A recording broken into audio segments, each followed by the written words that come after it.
지난 7월 제주도에서 중학교 3학년이던 김군이 자신의 집 다락방에서 숨진 채 발견되는 사건이 발생했습니다. 직장에서 저녁 11시경 귀가한 어머니가 아들의 시신을 발견했습니다.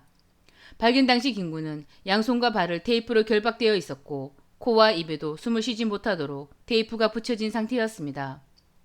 마치 처형당한 것 같은 모습이었습니다. 부검을 통해 밝혀진 직접적 사인은 경부 압박에 의한 질식사로 김군의 목에는 목졸림으로 인한 상처가 깊고 선명하게 남아있었습니다. 게다가 머리 쪽에는 10회 이상의 강한 충격으로 생긴 손상들도 발견되었습니다. 그리고 세상에 드러난 사건의 실체는 많은 이들을 충격에 빠뜨렸습니다. 김군을 살해한 범인이 2달 전까지 김군의 가족과 함께 살던 새아버지 백광석이었기 때문입니다. 살인자 백광석이 어머니에게 과도하게 집착하면서 부부 사이에 갈등이 생겼고 박 씨의 가정폭력으로 이어졌습니다.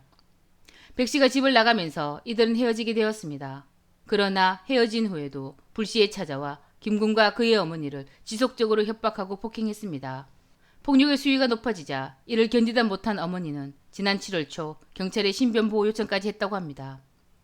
그렇다면 이 범죄는 정말 막을 수 없었는지 3가지 관점에서 생각해 보도록 하겠습니다. 첫 번째, 이미 그는 전과 10범이었습니다. 백 씨는 과거에도 헤어진 연인들을 괴롭히는 보복범죄로 처벌받은 전과 기록이 있었습니다.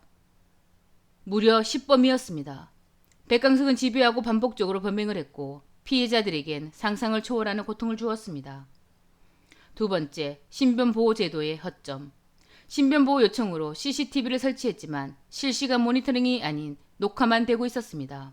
실시간 모니터링만 되고 있었다면 어쩌면 이 사건을 막을 수 있지 않았을까요? 세 번째, 살인의 고의성. 백광석은 어머니에게 지속적으로 아들을 죽일 것이라고 협박했다고 합니다. 안타깝게도 그 협박은 현실이 되어 아들은 목숨을 잃게 되었습니다. 백광석은 검거 이후에 자신의 혐의를 대체로 인정하면서도 살인의 고의성은 부인하고 있습니다.